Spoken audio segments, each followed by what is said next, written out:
Hello and good afternoon on another snowy podcast day, apparently. My name is Joshua Peach, and I am with my co-host Paul Anastasi for the Be Awesome at Facility Management podcast. What's happening, Paul? Not much. Just waiting for the snow to see exactly what we're going to get this time. Yeah, well, we're going to get to our guests in a second, and I'm going to talk about snowblower envy. But I got to say, in last week's episode, I couldn't help but notice my head was ridiculously large on the video. And so I thought it might have been my hair or my beard. So as you can see, I trimmed both of them and my head is still enormous. So I think I'm going to blame the camera for this one. But clean shaven for the cold snow. I thought we were over this stuff. But in true fashion, we've got another awesome friend, longtime friend for me, close to 20 years. Paul, probably pretty close to the same. Yep. Massachusetts, born and raised, now executive director of the Massachusetts Facilities Administrators Association, and previous facility director. We're going to get into his life story, but Mr. Kenny Wertz, welcome to the podcast. Well, thank you for having me, gents. I appreciate the opportunity. Just so you know, I have left Massachusetts. I don't, it sounds born and raised. There's 3 Massachusetts people here. We're all sitting in the snow, hunkered down, and we just can't wait to get out of this state at some point in time in the near future. Where did you go?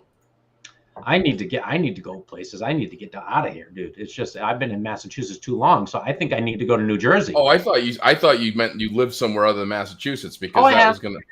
I have. Well, where? Madrid, Spain. Did I know just Spain? Yeah. I know you visited it, but well, I'll just go with it was a long visit. I don't know that I knew that. See, you learn something new about people on every episode. How did I not know that, or did I know? I thought he was going to say like Everett. Yeah. No. My wife was asked to. This is pre-kids. Back in 2000, 2001, her company was acquired by a Spanish parent. She was head of the accounting department. So they said, hey, you need to transition our team over in Madrid. Can you move over here for 3 months to help out? And I took a leave of absence from my job, and we fancy ourselves as Spaniards. Es muy importante habla español, Joshua. Yeah, I actually did know that. It was just escaping my brain. One thing, Paul, I got to talk about this for a second because it seems like every episode that I'm home, we're talking about snow or snow removal or generators. And I talked about how I'm refusing to repair my snowblower. I'm on protest, and I actually enjoyed it. But I got to tell you, Kenny showed up at my house after picking up his snowblower. If I was ever going to have snowblower envy, it's with Kenny's snowblower. I mean, this thing has got tank treads on it. It's got power for days. He's got some good stuff, man. It's no joke. Yeah. My wife asked me what I wanted for Christmas. I said, I need a snowblower that shoots snow 50 feet. Yeah, well, I mean, I have a rink in the backyard most winters, so it's hard when you're clearing a driveway and a rink that you need to shoot the snow far enough so you don't have to shoot it twice. So that was my justification for buying the world's largest track-driven enclosed snowblower. Makes sense, right? Absolutely. I'd go with that. So does it shoot 50 feet? It does. Yeah. It's a beast.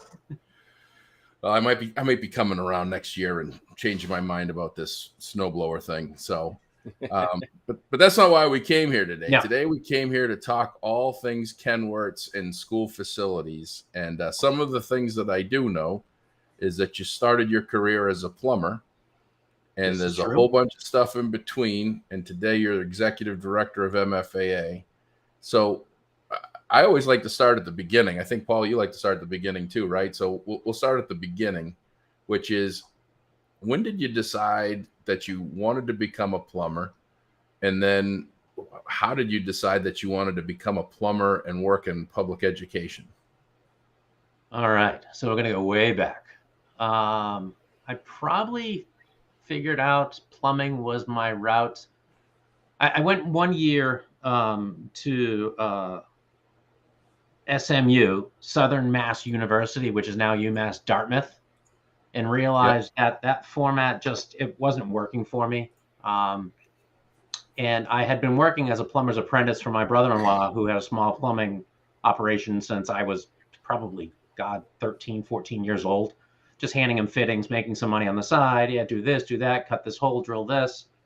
And then one of my friends, Mike Pacheco, fellow product of Dighton Public Schools, he was working for a large plumbing mechanical company out of Taunton, Mass, and asked me if I wanted to come help out on a weekend, and that's all she wrote. I I worked for 2 weeks before I met the owner of the company and asked him if I could have a job, and his response was, "You're working, aren't you?" So like we never even had a formal like what I was going to get paid. I just kept showing up and just stuck around long enough till it just they just figured I was part of the equation. Yeah. That was a fun job. That job, especially early on, taught me how to problem solve, because it was a kind of a unique shop in that we worked on a lot of things that other people didn't.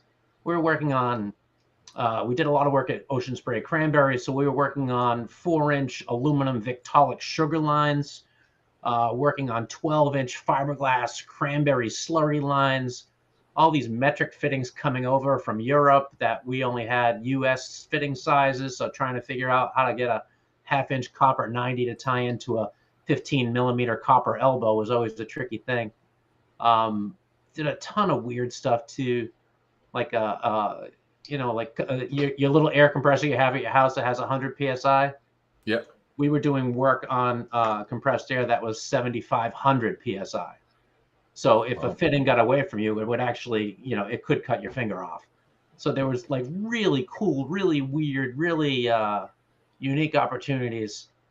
And then I shifted from that doing more residential plumbing, and that was horrible. For anyone that's a residential plumber out there doing service work and doing plumbing, my hat's off to you. Clearing out other people's toilets and all that other fun stuff. It's not that fun. Honestly, it's not. Even our public school plumbers and custodians, honestly, not the best job. It's a job, it's work, and it teaches you good work ethic. You've got no choice. You just have to kind of get in there and do it, but not the most glamorous for sure. And then I had grown tired of freezing my butt off. I had grown tired of moving around all over the place because as a plumber out in the industry, one day you might be working in your hometown and the next day you might be waking up at 4 a.m. to commute, 2 hours away. And there's just no stability. There's, and the health benefits were no show, no dough. It's if you're sick, you don't get paid. Mm-hmm. And you might lose your job if you're sick. You just can't get sick. That's all there is to it. So I was tired of that rigmarole. And the Sharon Public Schools plumbing position had opened. And I believe I got the job strictly based on the fact that when I walked in for my interview, I still can picture the office. The secretary who greeted me, Sandy, was surprised that I was wearing a suit.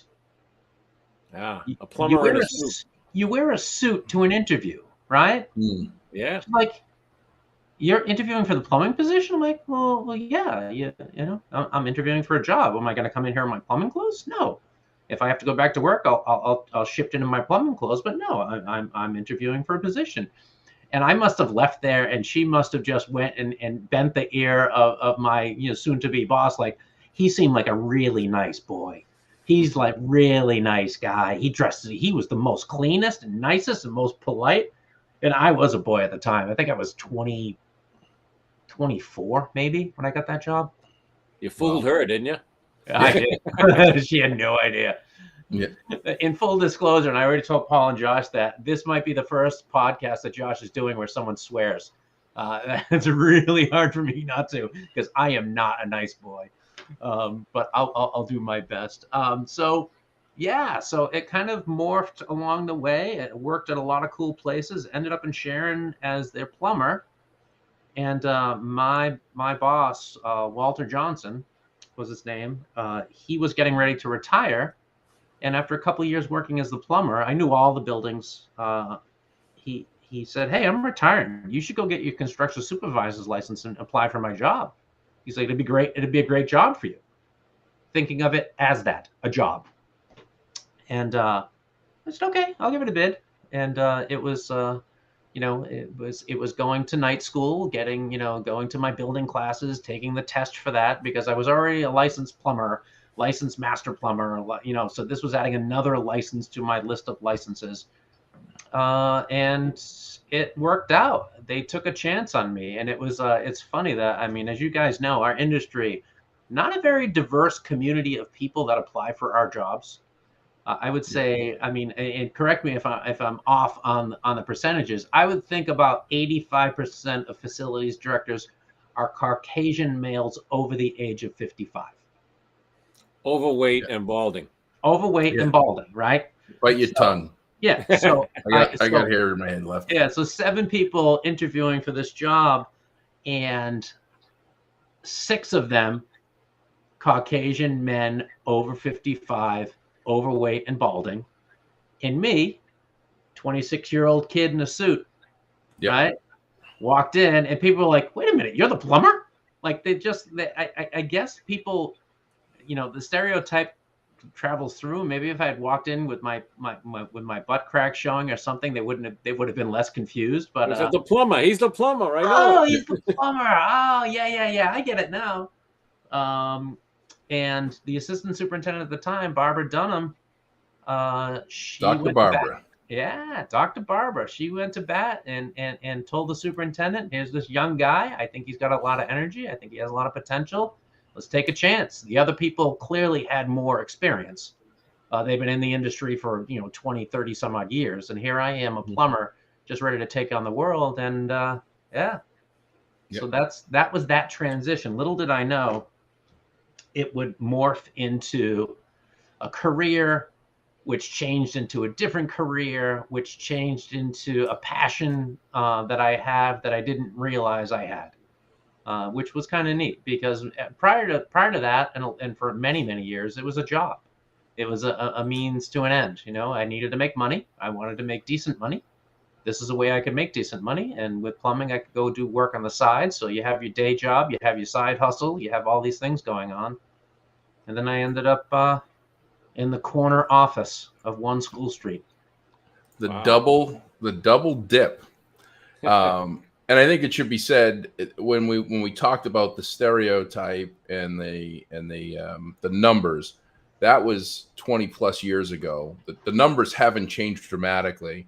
But one of the things that we're going to talk about in this conversation is the adding of some diversity to the market and facility professionals. And quite honestly, the shift we're going to see in the next 5 years, where 50% of those 50-plus-year-old facility professionals are going to be retiring, and there is no backfill where there was when you were 26 years old and going into that interview. There was a lot of people that they could backfill. There were a lot of people, and we're in a point right now where there isn't, and the pool of talent has never been shorter. So there's some work to do, but your 85% is probably low, because I can remember that I was trying to be nice. I started my career. You're just a little bit older than me, but I started my career when you got that facility director position at the age of, I think I was 22, 23, and it was like 95% of it was truly come up through the ranks. Everyone started 20 to 30 years prior to that mid 90s time frame. So they started in the late 70s, early 80s as a wrench turner, as a broom pusher, and they grew as they went, and then they ultimately ended their career someplace, and many places where they started as a director of facility. So that period was a lot of the older generation, and there's been a lot of transition over the years, which we'll get into in the next piece. So 26-year-old facility director of facilities. Yeah. I think I met you initially. You were probably 30, 31, 32, something like that. Maybe a little bit older. You met me in the parking lot at Stonehill. Yeah.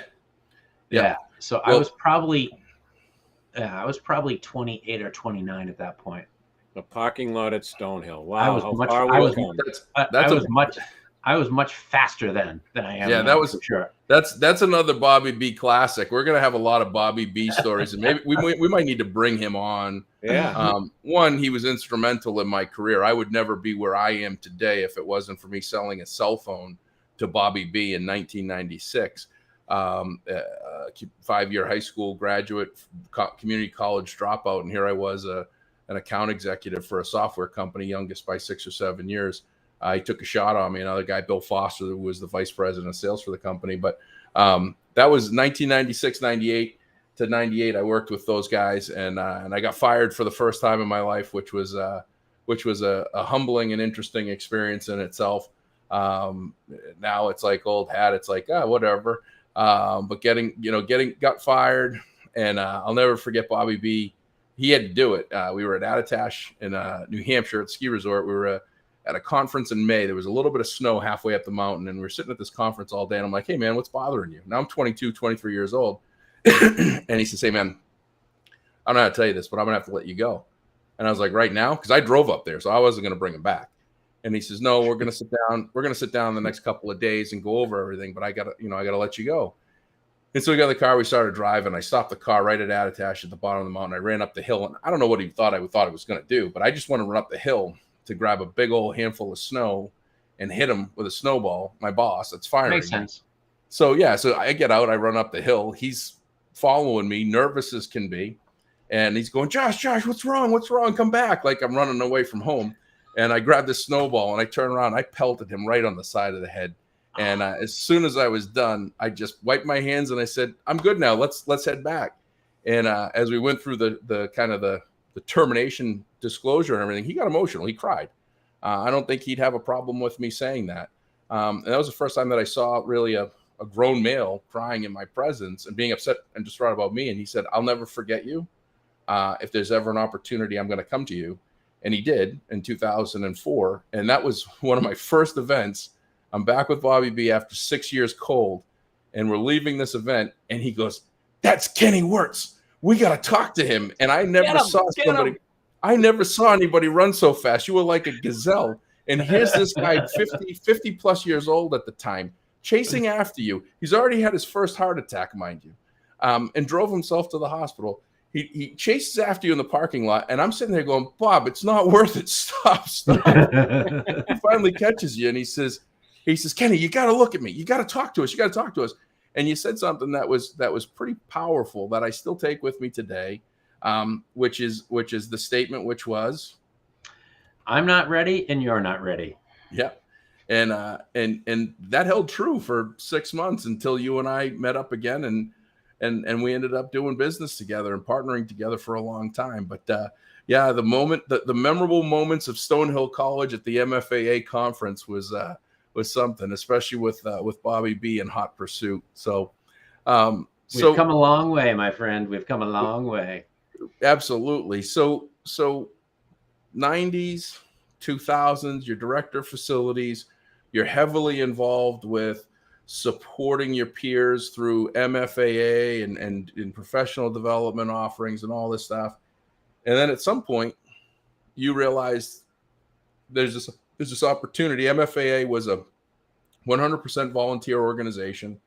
For the most part, it was that spring conference trade show, booth, handing out squeezy balls and pens, and then your fall leadership.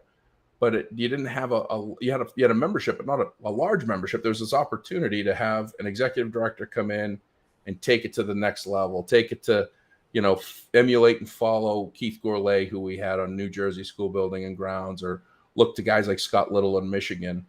And so the opportunity arises, and you jump to the opportunity. Why? I just want to say that it actually started before that, when Ken was just a volunteer. Yeah. When I was the president, and his idea was Ken's always the one that wants to push the envelope. Yeah. His idea was, let's get away from, I was the secretary at the time. Let's get away from mailing minutes out to everybody by snail mail, folding them, putting them in an envelope, stamping them, and sending them out. And let's do it by email. let's use this new thing, this email. And I said, thing. whoa, that threw people into a tizzy. And we went from there, from secretary, I went to vice president, and Ken was coming in behind me. And the next idea he had was, hey, let's start a website. The organization needs a website. It was like, yep. Whoa, the world was spinning around us.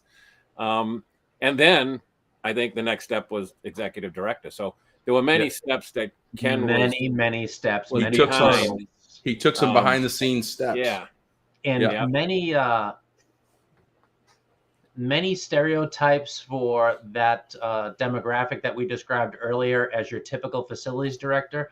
Those folks, they love change. They really do.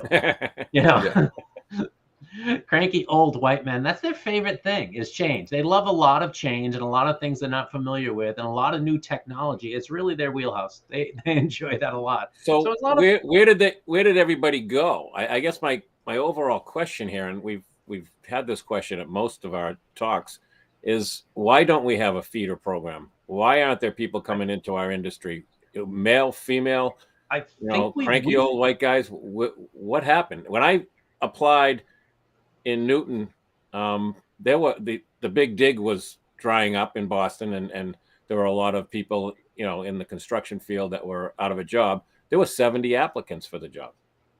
Not many had public facilities experience, but 70 applicants for that one job. But on that topic, Paul, you've been retired since 2018 and doing a lot of this interim and support work for districts around the state. What's the most applicants you've seen in the last 2 or 3 years at any one? Four applicants, and usually 3 of them are the same people that I've had before in other districts. Community, yeah. Wow. Paul, it's a great question, and where do we go? And you and I have talked about it, and I've thought about it a lot. I think a lot of the blame of that has to go on our current facilities directors. I don't think we're looking for the next director internally. I don't think we're cross-training and mentoring. I don't think we're building people up. The prior generation of facilities directors, I don't want to teach that person too much. They'll have my job. Yeah. Versus a different approach of, I want to teach them everything I know, and I want them to do a better job than I can do, so that way I can retire and leave this facility in good hands. Or that young person's got a chance, they've got an opportunity, let's build them up. What if they leave? If they leave, they weren't meant to be here anyway, and I wish them all the best. But let's build them up, and that's that whole weird market right now, and that whole weird mindset that people don't want to provide training, because once the person gets trained and certified, they're going to go find a job and make more money. Right. Right now, I got to tell you, I'm working with an anomaly. I'm mentoring a new facilities director for a community, and he was the head custodian. He moved into the number 2 position, and now he is the number 1 facilities director in as short as 3 or 4 years. But if I could clone him and make a dozen of them, we could put him to work. He's a sponge. He's full of energy. He wants to do it. He wants to do it right. He just can't wait for me to get there once a week and pull out whatever information I have for him and whatever experiences I can tell him about. But since I've been retired for the past 4 years and I've worked with 7 different communities, that's one person that I've found that's like that. I mean, I another community where I just came from today, where we pulled someone away from a facilities director position in BJ's, the big box stores. We were always looking in the public world. We went out of our comfort zone, out of our normal focus on where to get a candidate, and he's worked out great. But the younger guy that I'm working with now, it's amazing how much he clamors for more. Give me more. Yeah, that's awesome. I mean, and that's the perfect storm, right? Yeah. The person who whether his home life or whether his work life, he's been told or she's been told the whole time, well, you're going to be pushing a broom the rest of your life. So now they've got that, oh yeah, no, I'm not. I'm going to go out and I'm going to crush this thing called life, and I'm going to show you. And now that he's arrived, now he's there, he doesn't want to lose that spot. So he is just going to gobble up every piece of information that he can get his hands on. That's great. Because his dad brought him up working long hours, 7 days a week in a pizza shop in front of a 400-degree oven. So this job's looking really good. Yeah. I do love pizza though. Pizza's good. Yeah. But I think that you guys said a couple of key points. You know, the one thing that I've said in my career is, you know, one of the things when you're providing solutions that can save time, cut down costs, and do all these things, and it's technology, which, you know, we joke about. You know, everybody loves change. You know, we change our underwear every morning when we get up, or most of us do anyway. But the rest of it from that point on, what we have for change in our life is a challenge, right? And everybody says the same thing. I hate change. It's like going to the doctor's office and saying I hate needles. Like who goes in and says, hey, I can't wait to get my shot. But you know, the one thing I've always told facility professionals is I could replace 40 hours of your time and they would still need you. But that mindset of, I don't want to teach them too much because then they'll take my job. Look, there could be 3 or 4 of you. There isn't a school district in the country that I know of that's properly staffed. Right. And there isn't, you know, unfortunately, when you work your way up from entry level, and you get to that top point, you go, the only way left out is out, you know, because people tend to have their whole careers in one place.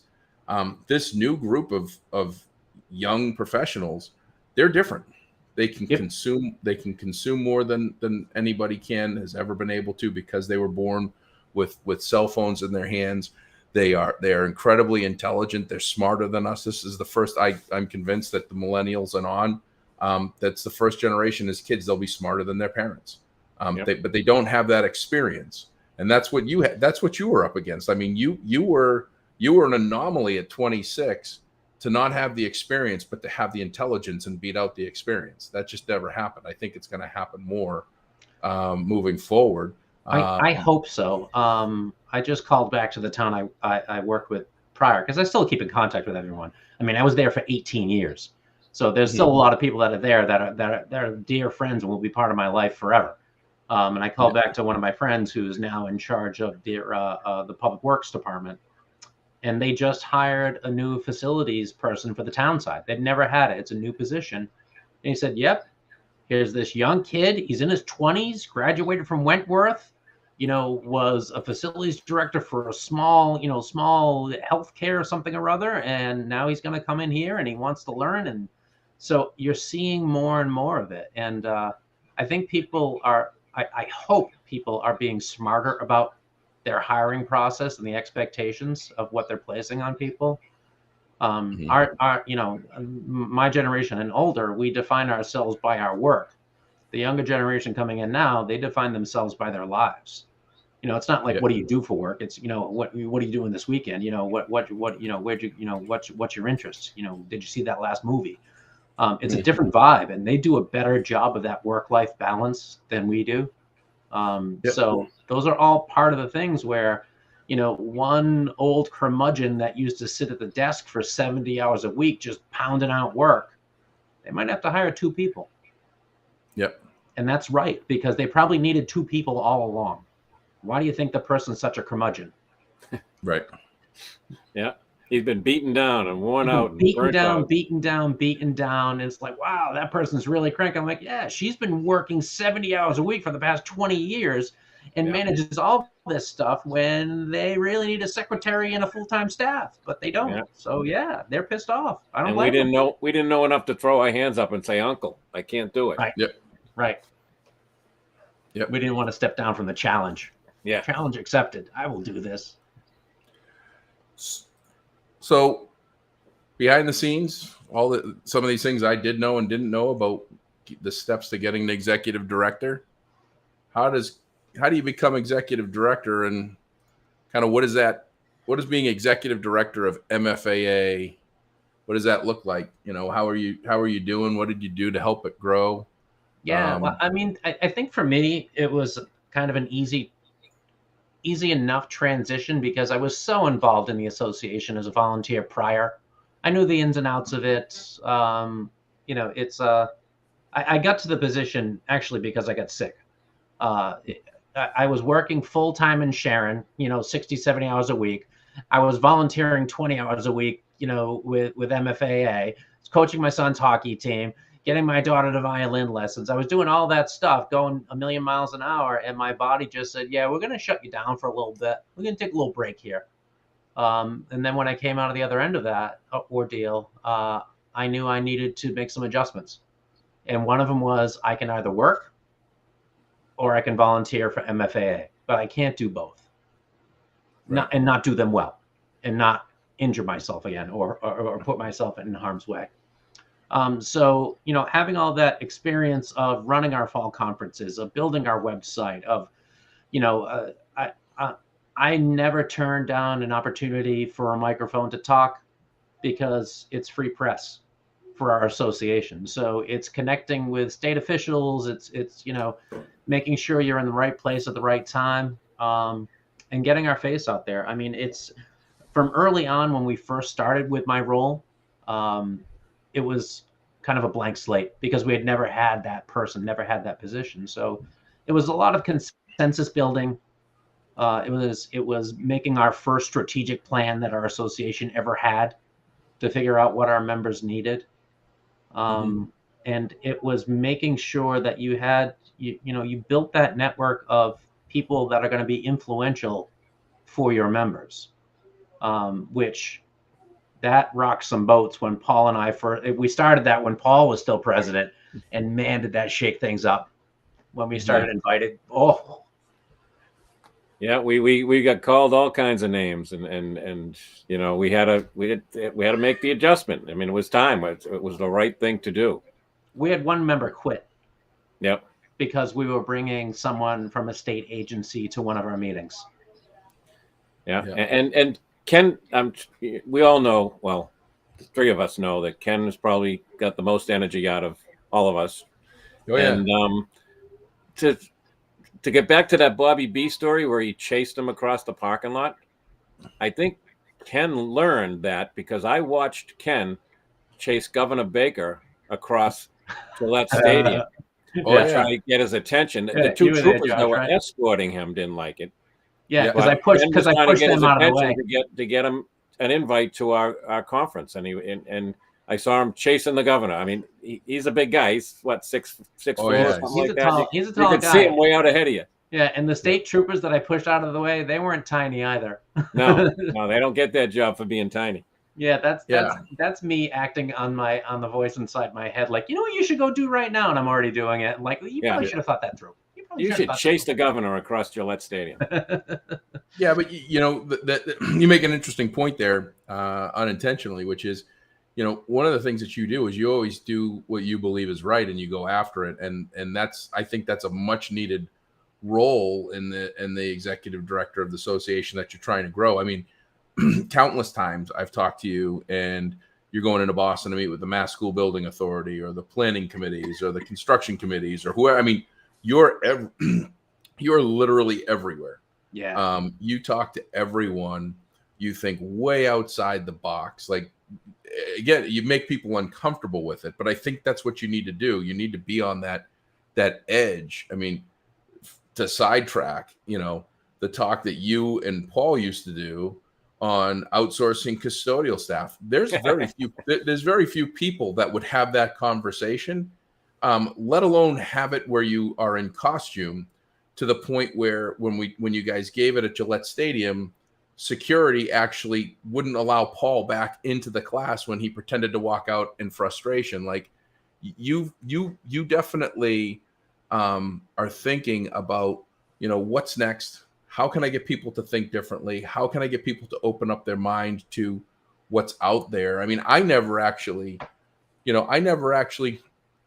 until you guys started giving that talk and educating, I always thought that it was one or the other. I always thought it was either your custodial staff was completely outsourced or it was completely in-house. And you opened my brain up to thinking, well, shoot, third shift could be outsourced. There's nobody in there, so you don't run the risk of a customer service complaint. And as long as they keep they do the tasks and chores that they're assigned to, and you can invest more of your time and effort into your direct in-house team, I never even thought of something like that. So you've come up with a lot of different initiatives, ideas, chasing down the politicians so that they listen, because the second largest expenditure in schools is facilities and their staff, right? Yep. Utilities and maintenance and operations of the assets, the buildings in which our kids learn and stay healthy and have the best 8 hours of their day in many cases. And oftentimes the curriculum, which is important, gets the spotlight. And you've done an amazing job of shining the light on the importance of proper facility management, taking care of our spaces and how to do it better. Well, thanks, Josh. So I mean, back to the original, what's it take to be an executive director? I mean, from my perspective, I think it's passion about what you're doing. And I think it's about Josh's screen freezing up on us. Yeah. What's going on there? I don't know. I don't know. I don't know, man. I'm just going to keep on yapping. Yeah, go ahead. But that gives me a benefit over some other folks who might not have come up through the ranks or don't look at our profession through the same lens. I think that certainly gives me an advantage when, so if we're interviewing architects for a school project, and everyone in the room is an architect, a designer, an engineer, I'm okay with being the jerk in the room that says, whoa, that's not going to work. You're putting a 12 by 12 access panel for an electrical reset switch. My electrician weighs 250 and is 6'5". How are they going to fit through a 12 by 12 access panel? Oh, we didn't think of that. Yeah. It's all those little things that our industry has a voice. It's just that no one's ever listened. Yeah. Plus, I also have the luxury that I really don't care that much about what people think of me. And it's like, and back to the whole thing of it's easy. It's easy to be passionate and to be a little crazy and on the edge if you believe in what you're doing is right. Right. And that comes with some risk. Some people may, may deny you access. Some people may unfriend you. You might lose your job. I'd rather lose my job doing what's right than have to keep my mouth shut to keep it and do something wrong. Right. And that has worked well for me. And I think that's part of why things have grown. Plus, Massachusetts is pretty small. It's not that hard to get around. Like when you say I'm everywhere, it's not that hard to be everywhere because I live 20 minutes south of Boston. So I can be in town at any given time. And I map out my meetings. So I'll just jump around from Beacon Hill to, I'm going to go here. I'm going to meet with this government agency, but then I'm going to have a drink with this one. Then I'm going to go have coffee with this one. And I'll go meet 3 or 4 different key players in our state in one afternoon. It's just, it's just having that kind of vision that these people are important. And it's also been educating our board as to why that's important. Because there's still some, and it's not just our board. There's some management out there and some leaders, some superintendents that still have an ass in seat management style. If your ass isn't in your seat, you're not going to get any work done. If you're not at your desk, how are you getting work done? So it's trying to educate and show the value of all these, how much these connections make. I mean, it certainly helped out our members. When we know something's coming out with one of their projects, we'll get text messages from executive directors of these big state agencies saying, "Hey, can you give me something? Can you give me Paul's cell phone so that way I can send him a text because I need to talk to him. His town's in a mess." And without going to these events, without us being there.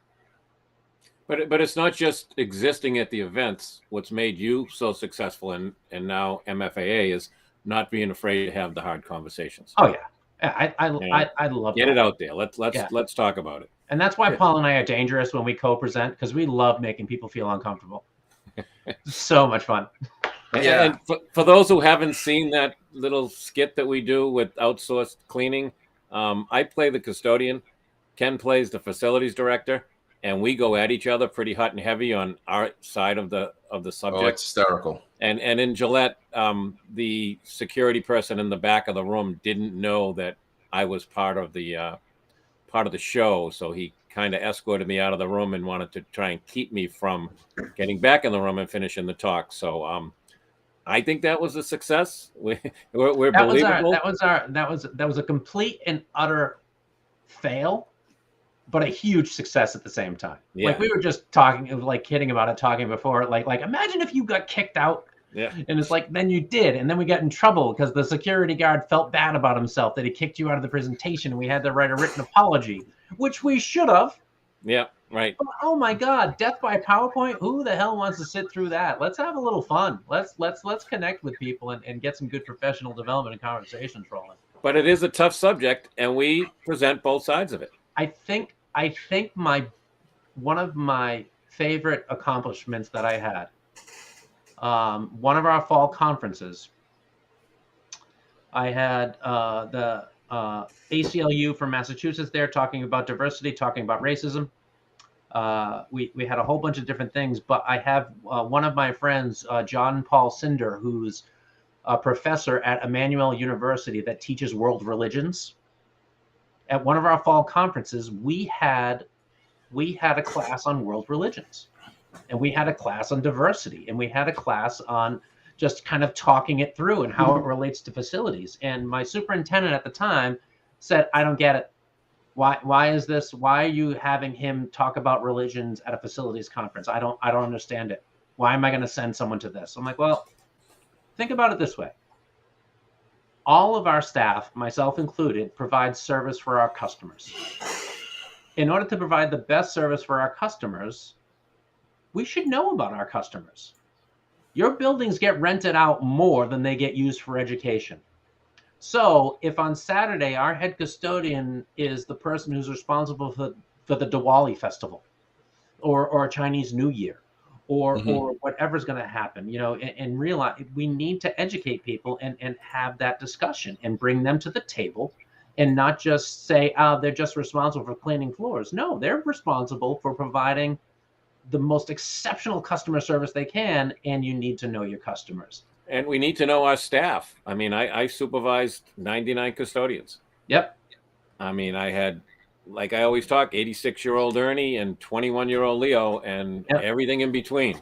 Yep. So, and they're not all the same person with the same background. No, and some of your staff are Muslim, and some are Hindu, and some are, it was really important. And while that was one of my, I think one of my coolest accomplishments I had that really pushed the envelope and really made uncomfortable conversation, we had about 40 facilities directors in the room that asked genuine and honest questions and were extremely respectful. And everyone was engaged, and it couldn't have gone any better. Like, I couldn't have even mapped it out any better. My friend John Paul's like, I have no idea why the hell I'm here, dude. But I put together this presentation that we're going to talk, and he showed a chronological order of how religions have been persecuted in the country since the inception. And he just built it off of different events and different timelines and different things.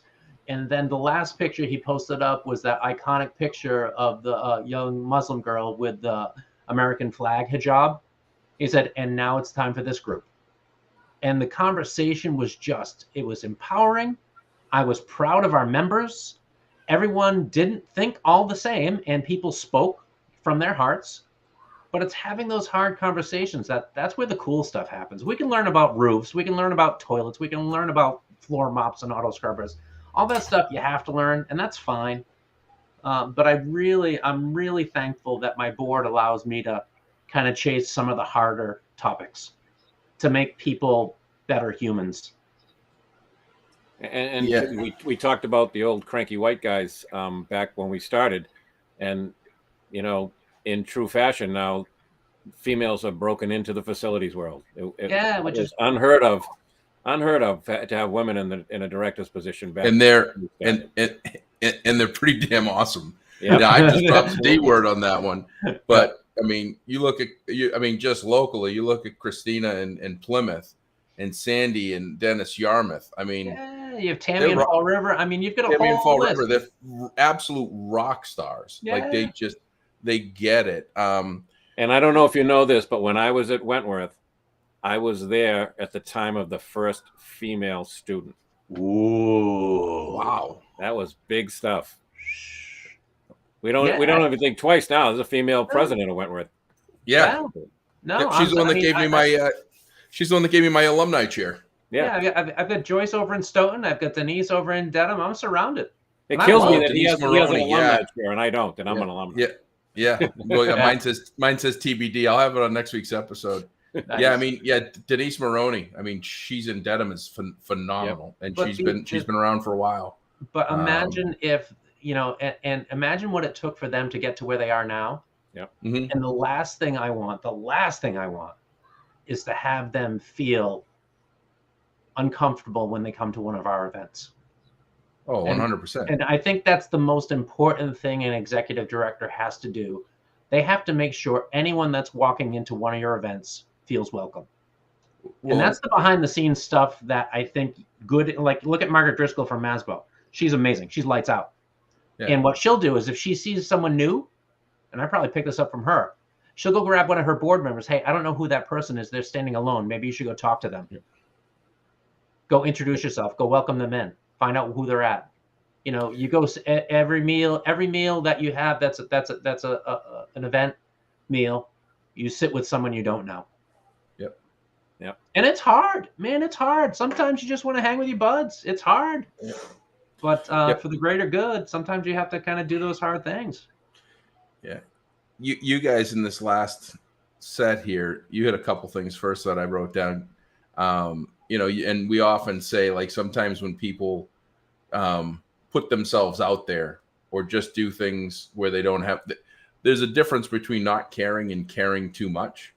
I think that we get that confused sometimes. So like when you say, I just don't care, the reality is you care so much that you're willing to put yourself as far out there as you need to get the message out, to get that next positive piece in. And that's also in part in how you two, which I'm not going to say it because you're on this call, but because I've told you 100 times, you guys inspire me because you literally have a think tank between the two of you where you're like, what is the next uncomfortable thing we can talk about that we've had to deal with in our life that we don't want other people to have to hesitate or trip and fall or, this, and I'm going to butcher the title. So just stop me and say what the title is. Just make one up. No, the one that you guys are going to do next week, that you're going to also do, the voice in your head. The voice in your head and how to control that, especially in today. The things that don't let. And I don't know what this is all going to be a surprise to me, but I'm sure you guys are going to give real life examples where the voice in your head is saying, when's this person going to shut the F up, and realizing and figuring out how to transmit that into something that is a little bit better than that to get your point across. When the voice in your head becomes the voice coming out of your mouth. That's what that is. Got it. Yeah. See? Yeah. We sat down for maybe an hour and a half, and you talk about telling life stories. We could talk for 3 hours on our life stories on just this subject. Subject. But it's also more than that, Joshy. It's not just how you present the voice in your head. It's also your self-talk, those conversations you have inside of your head to yourself. Yep. And how those can, sabotage you from being successful. Mm-hmm. Your self-talk can be the worst person in your life. It can really beat the hell out of you.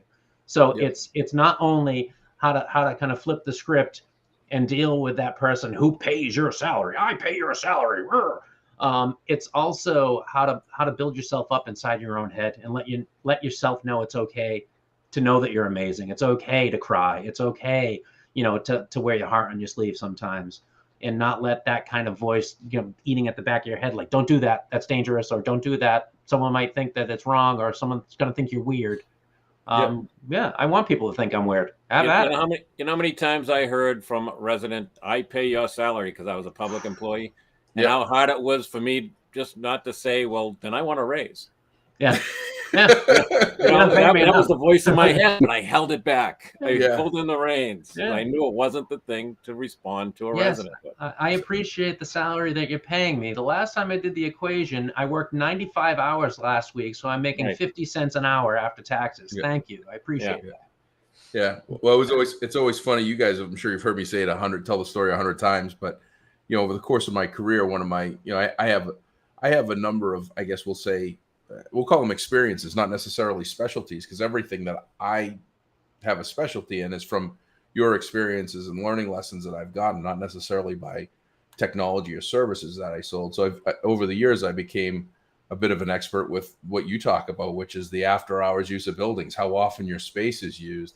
And people don't understand or realize that. And I would get angry calls from residents and communities that know me and know that I have experience in that. And they'd call and they'd say, "Can you believe what they're going to charge for me to rent the gymnasium?"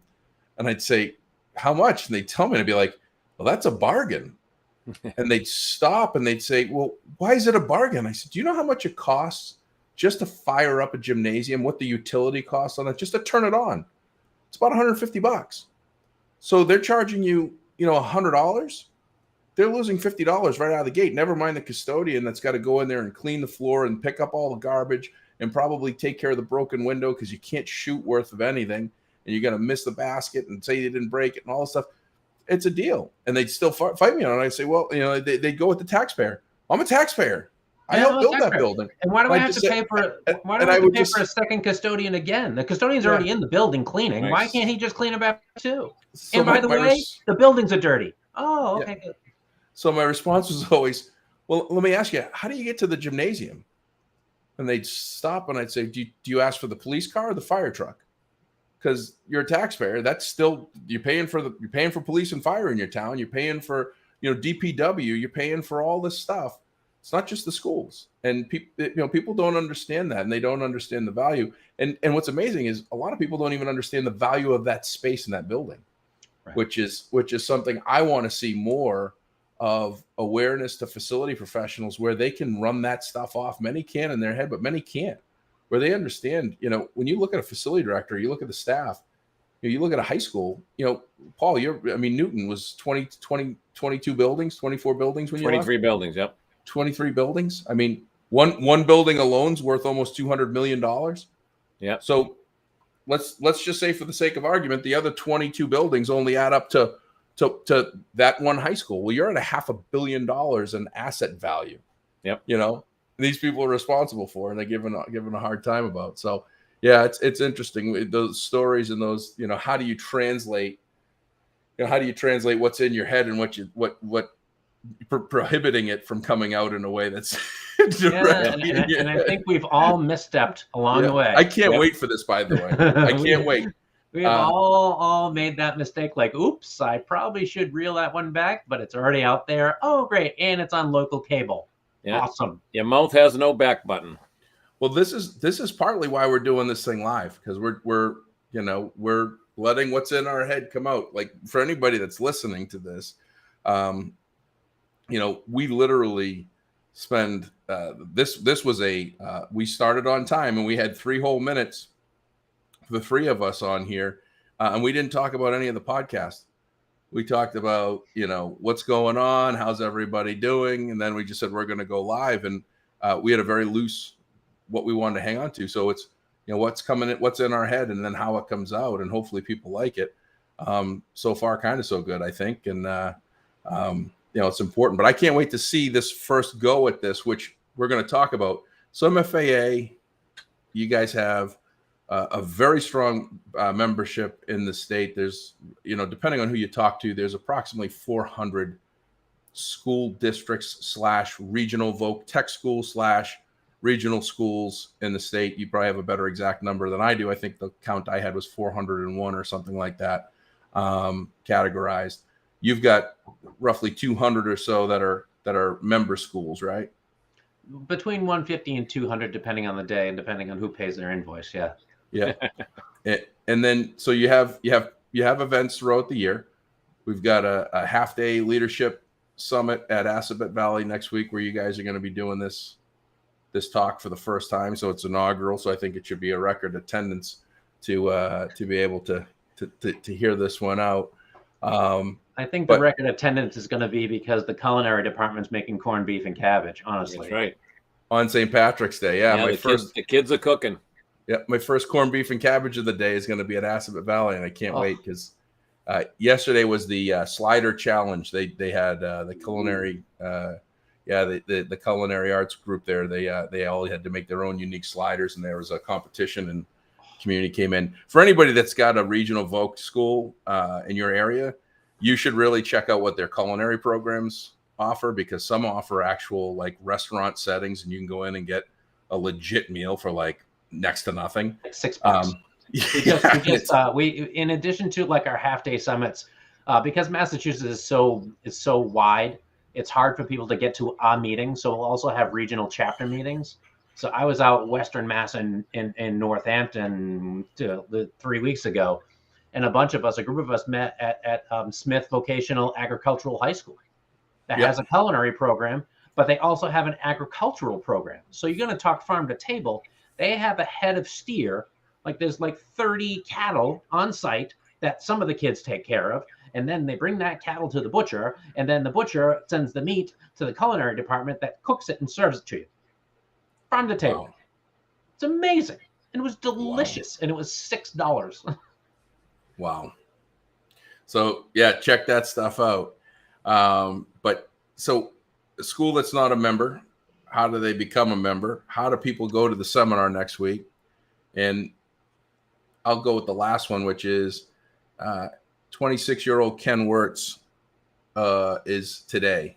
You're 26 today, and you're entering the career in education. What advice would you give? So how to join MFAA, how to get to the seminar, and what's a little older than 26-year-old Ken Wertz going to tell 26-year-old Ken Wertz today? Good questions, all of them. So how to join. In order to be a member, you have to be a person who is a public employee that's in charge of a facilities function in your town or in your public K-12 schools or charter schools. That's really what makes up our membership, and we kind of draw the line at that. So that way we can really focus in on helping the people, that are targeted to our demographic. It's really public facilities, not state buildings. State, you go see Tom Tagan over at MAFMA. But that's really who our members are. And if you go to massfacilities.com, there's a join now button up there. You can learn more about it. You can certainly reach out to me. My email's up there. I'm always happy to chat with people. If you are a public facilities director and interested in coming next week, go to the website and register. You can get a free corned beef meal on us. We'd love to have you so that way you can meet some of your colleagues. I think that's where really the magic happens, is when people get together and break bread. And what you're saying is, if they're not a member, they can come to the meeting. Absolutely. Yeah, come to the meeting and be with everyone and just and register. See what it's about. Yep.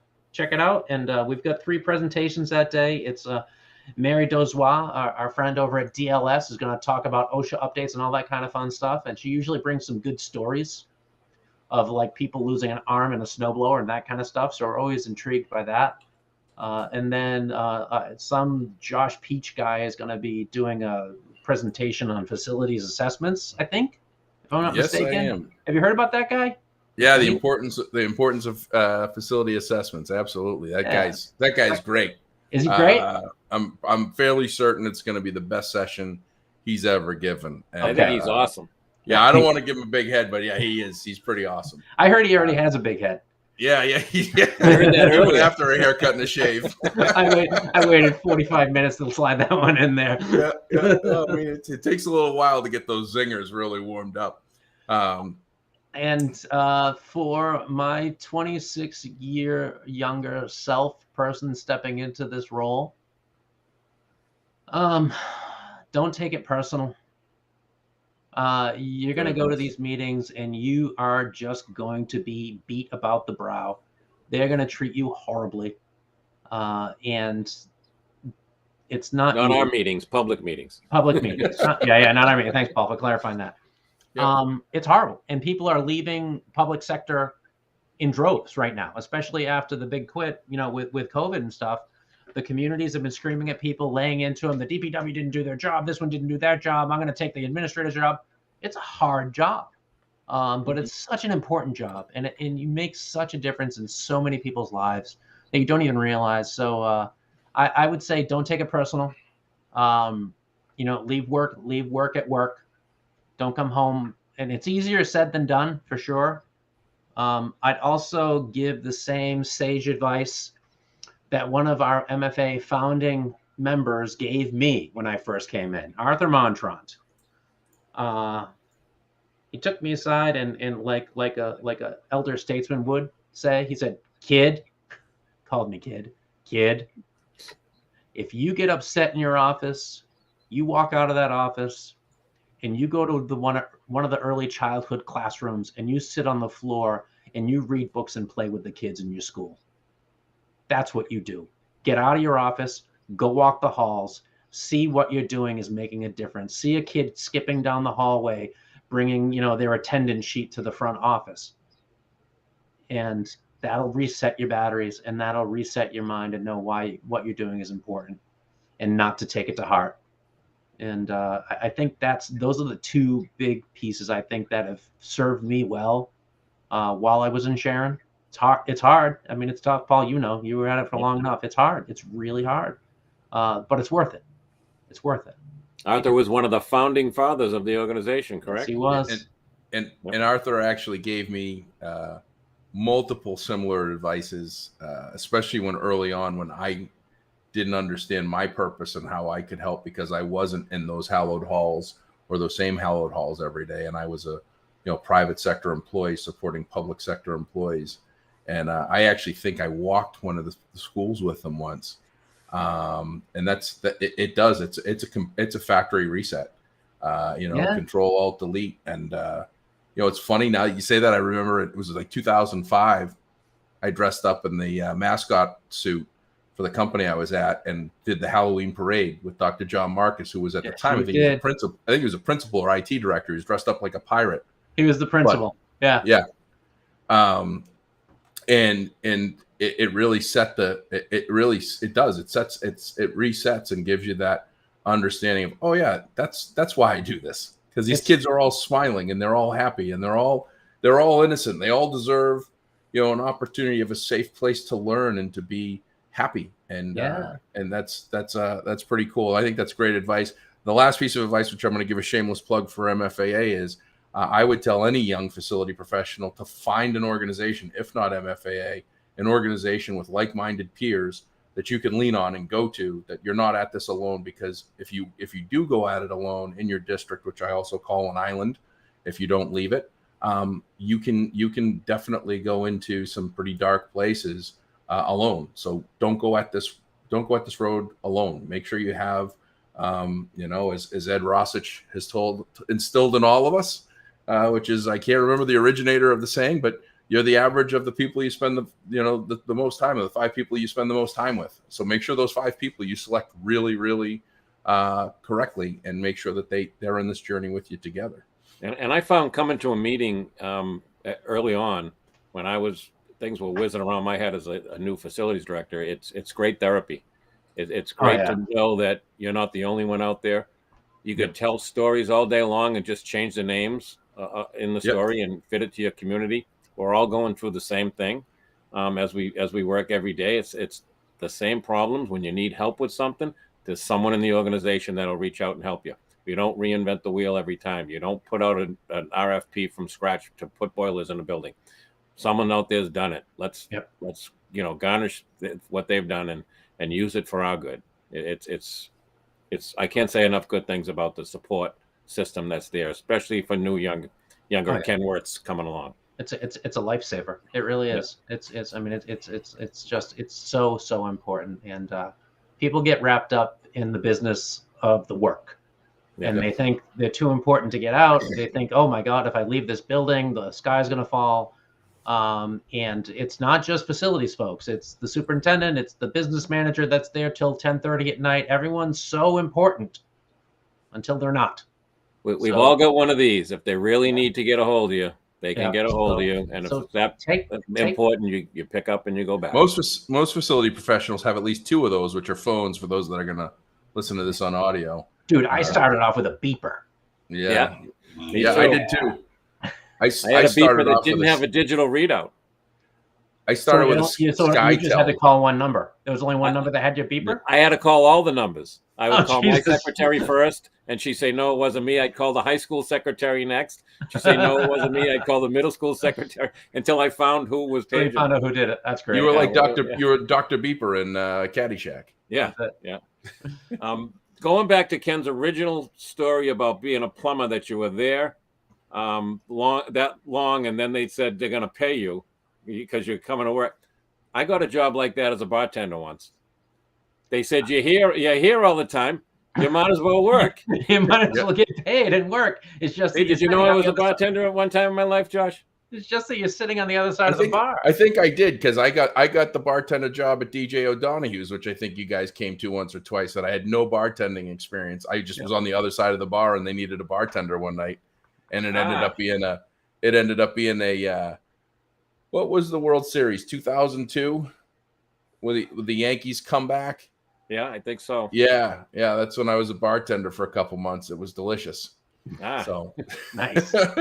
Drank all their profits. Poor yes. Yeah.